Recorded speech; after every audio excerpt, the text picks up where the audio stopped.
Monsieur le directeur de l'école polytechnique, professeur Mamadou Wade, président de la cérémonie, Monsieur le représentant du recteur, professeur Cheikh Ahmed Tidiane Diallo, notre grand frère et collègue,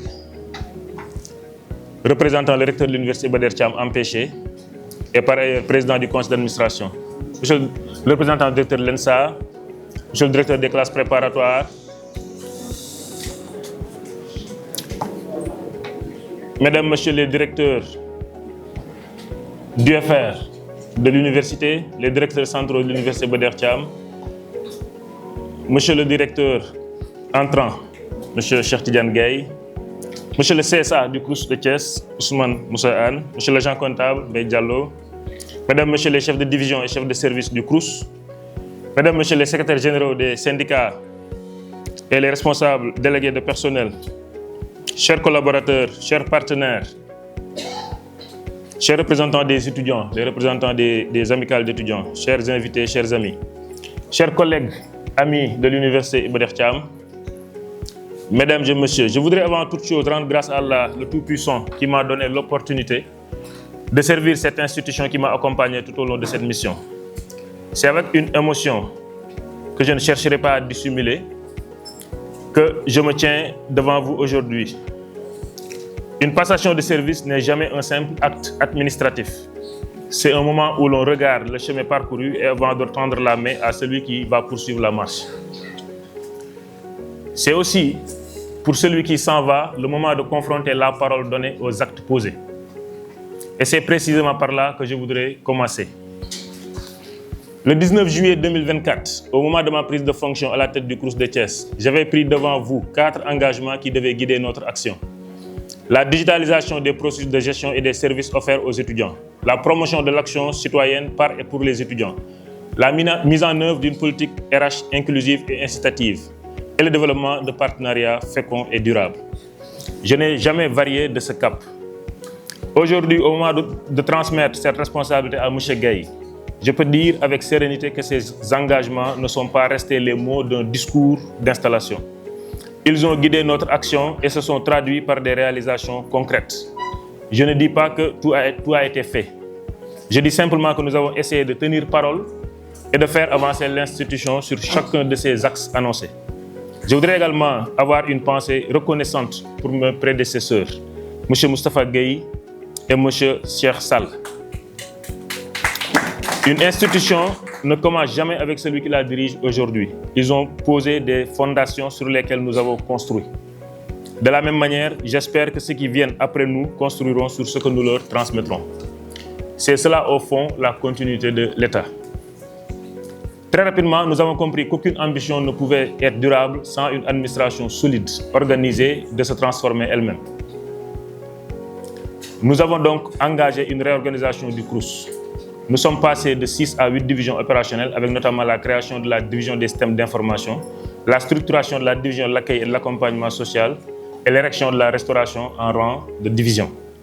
Nous avons également installé les fonctions obligatoires et nécessaires, à savoir l'audit interne, le contrôle de gestion, afin de renforcer la culture du contrôle, de la traçabilité et de la responsabilité. Notre volonté était simple, que chaque service sache ce qu'il doit faire, comment il doit le faire et surtout pour qui il doit le faire. Et la réponse devait être toujours la même, c'est-à-dire pour l'étudiant. La digitalisation constituait le premier engagement pris en juillet 2024. Elle aura été l'une des principales colonnes vertébrales de notre action. Nous avons créé la DSI et progressivement développé un véritable écosystème du numérique tourné autour du SUGOST. Nous avons voulu que la digitalisation irrigue chaque fonction vitale de notre institution.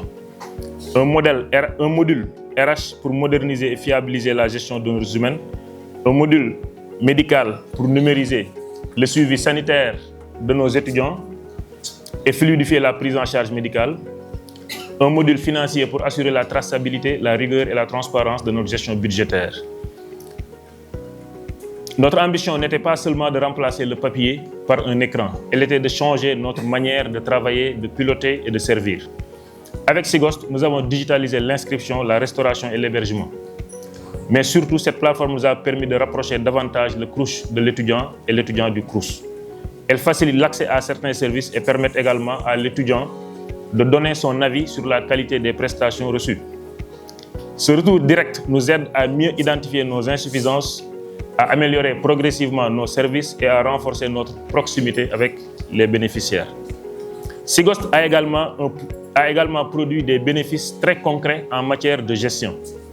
La suppression des tickets physiques et de nombreuses impressions a permis d'éliminer les coûts directs qui pouvaient représenter pour notre seule institution encore entre 50 et 75 millions de francs CFA chaque année.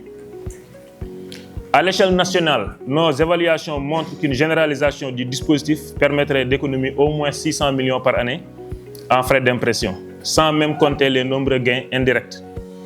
Car l'apport de Sigost ne se mesure pas seulement en économie financière.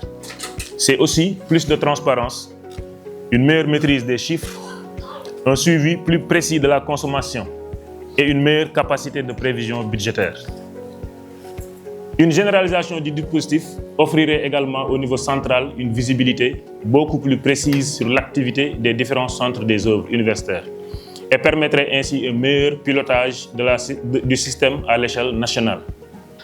La digitalisation a aussi permis de sécuriser davantage le travail de nos agents de recouvrement. Avec le système de tickets physiques, ils devaient quotidiennement manipuler et transporter d'importants volumes de tickets avec des risques de perte, d'erreur ou de mauvaise manipulation, ainsi que la responsabilité financière qui pouvait en découler. À cela s'ajoutaient les contraintes de stockage, de manutention et de transport quotidien. La dématérialisation a permis de supprimer une grande partie de ces contraintes et de ces risques. C'est cela, à mes yeux, la véritable transformation numérique. C'est-à-dire faire des économies, sécuriser les opérations, fiabiliser l'information et donner à l'administration les meilleurs outils pour décider et mieux servir.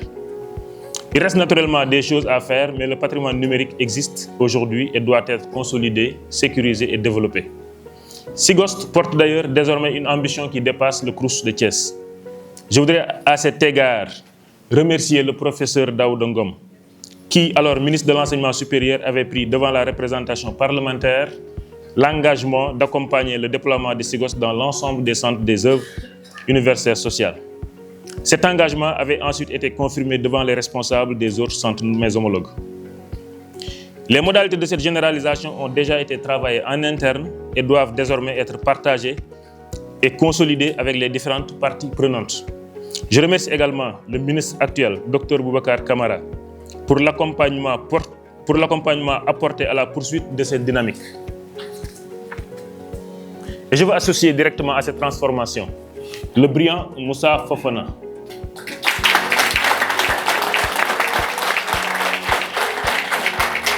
chef de la DSI. Moussa, merci d'avoir accepté de nous rejoindre dès le début de cette mission. Nous avions une vision, il fallait des hommes compétents et capables de la traduire en solutions concrètes. Avec ton équipe, vous avez construit, souvent dans l'ombre, ce qui constitue aujourd'hui un véritable patrimoine numérique stratégique du Crous de Thiès. Merci Moussa et merci à toute ton équipe.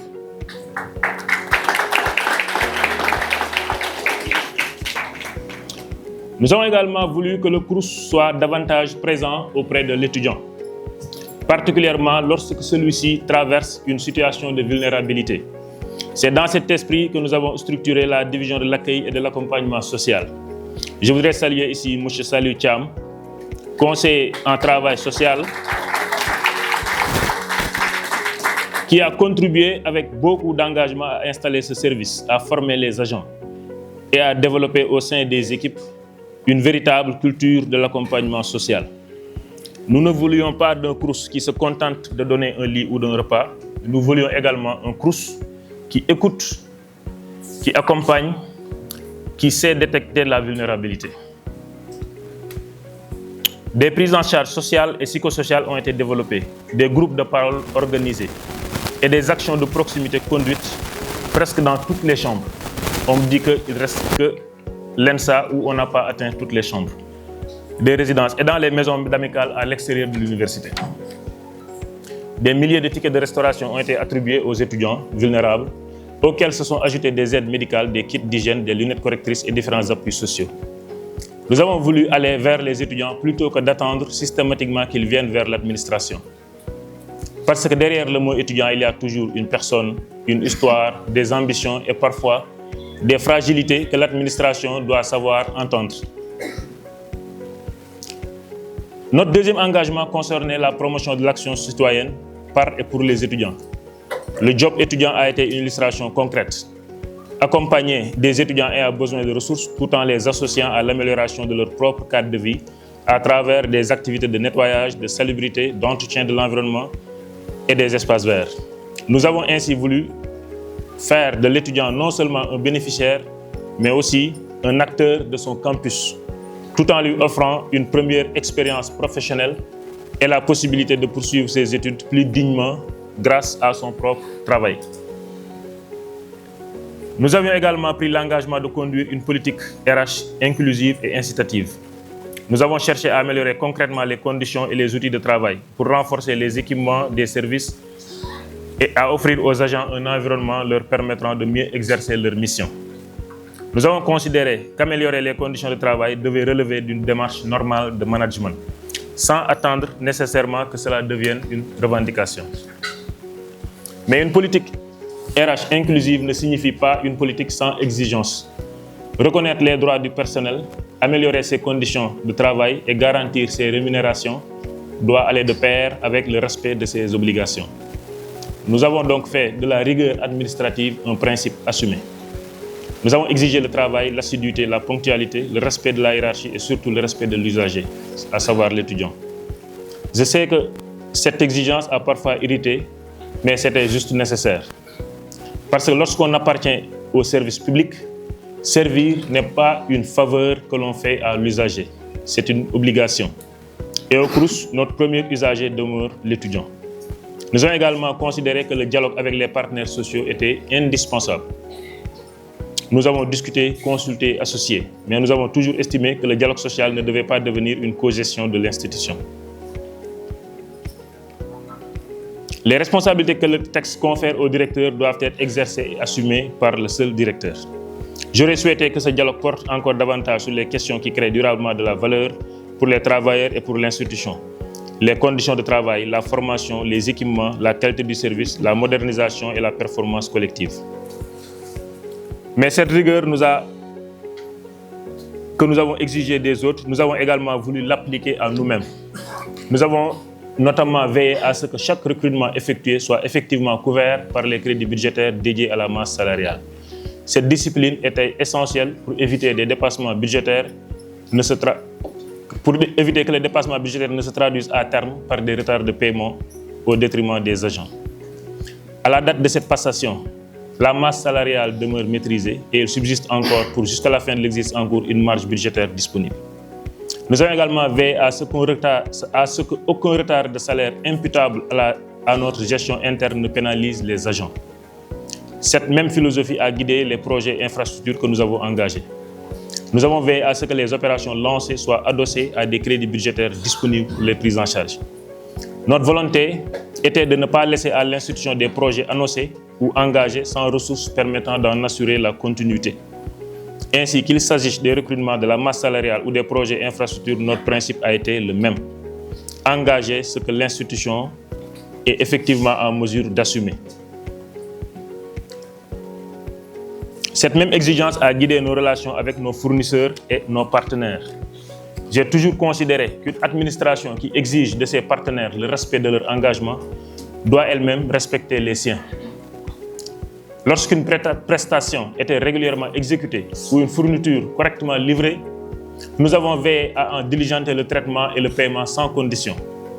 Je remercie à cet égard M. l'agent comptable, M. Mbaye Diallo, le chef de la division des finances et de la comptabilité, M. Mbissane Faye, les services techniques, M. Si et l'ensemble des acteurs de la chaîne de dépenses, comptabilité des matières, etc., qui sont dans la réception. À la date de cette passation, je peux dire avec sérénité qu'à ma connaissance, je ne laisse aucune dette exigible régulièrement constituée envers un fournisseur ou un prestataire dans le cadre de ma gestion.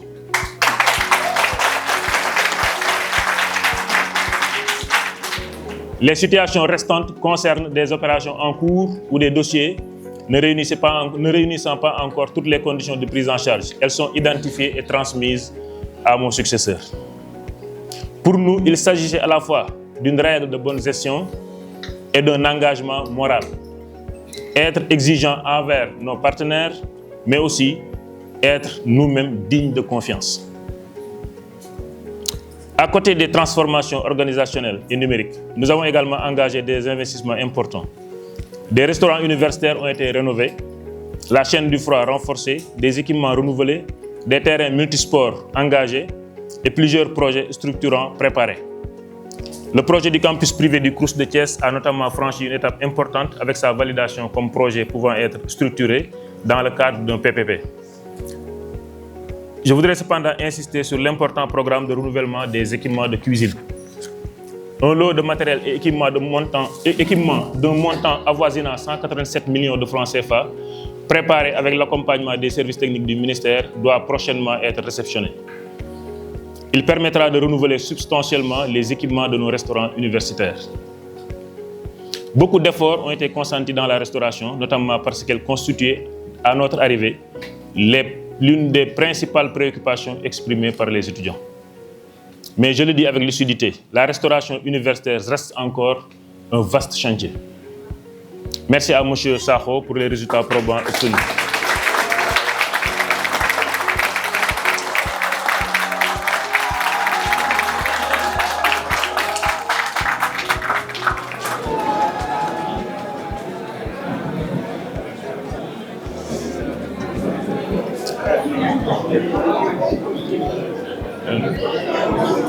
Le quatrième engagement que nous avions pris le 19 juillet 2024 était le développement de partenariats féconds et durables.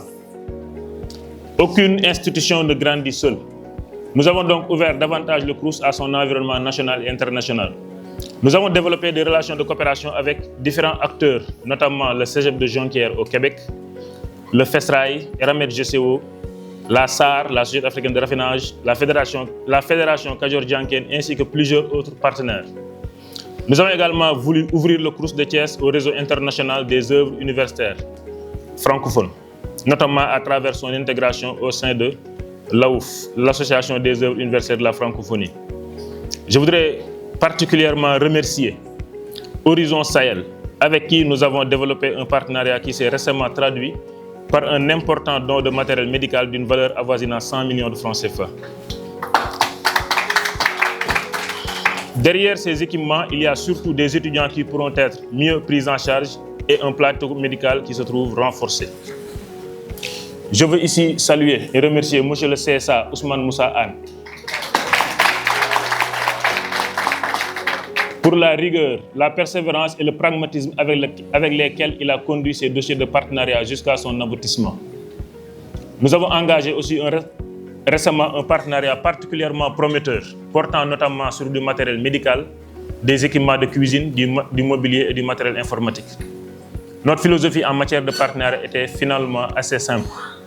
Ne pas seulement demander, mais convaincre. Ne pas seulement solliciter, mais construire la confiance. Et démontrer à nos partenaires que l'appui consenti au Crous de Thiès sera transformé en service concret au bénéfice des étudiants. Mesdames et messieurs, rien de tout cela n'aura été possible seul. Je remercie Monsieur le Président de la République pour la confiance placée en moi, Monsieur le Premier ministre d'alors, ainsi que les autorités successives du ministère de l'Enseignement supérieur pour leur accompagnement. Ma gratitude va également au conseil d'administration et à son président, professeur Mamadou Babacar Ndiaye, recteur de l'Université Iba Der Thiam de Thiès, pour sa disponibilité et son accompagnement constructif, ainsi qu'à l'ensemble des membres du conseil d'administration ici présents, et même ceux qui ne sont pas présents aussi.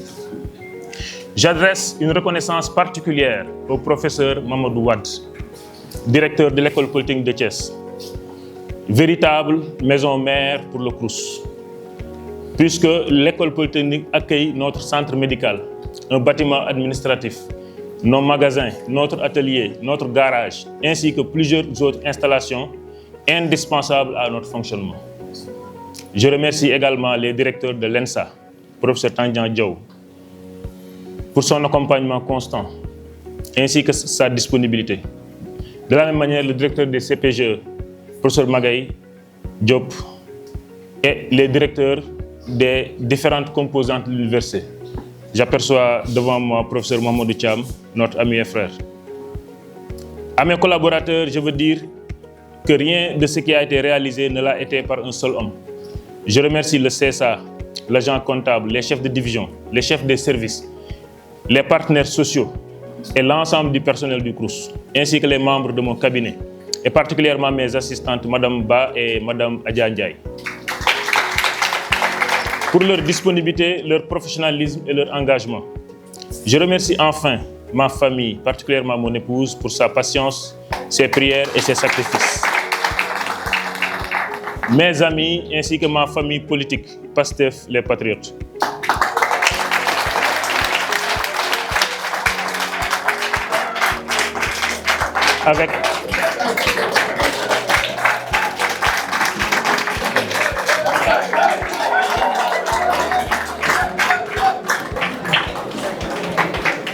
Je remercie ma famille politique, PASTEF, les Patriotes et son leader, Ousmane Sonko.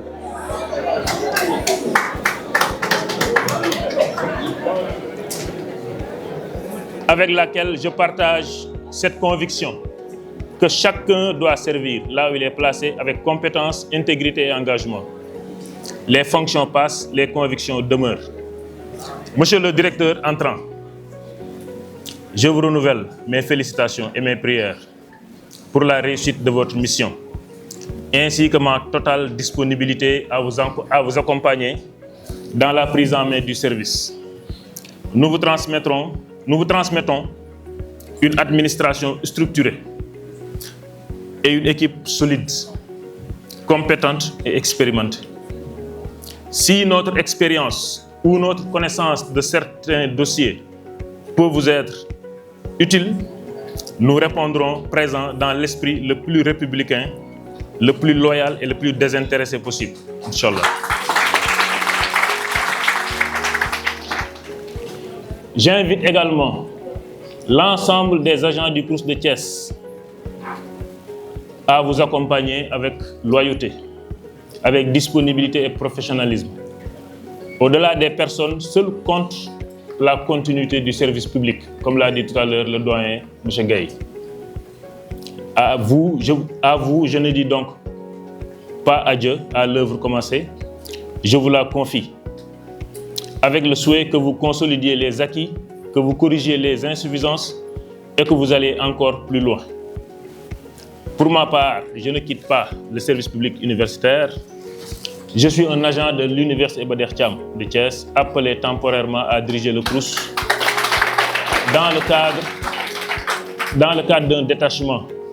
Je vais donc retrouver dès demain mon université, où j'ai déjà consacré plusieurs années de gestion des étudiants et à la modernisation des services qui leur sont offerts.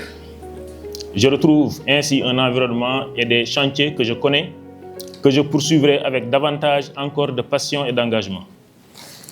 Le lieu change, la fonction aussi change, mais la mission demeure, c'est-à-dire servir les étudiants.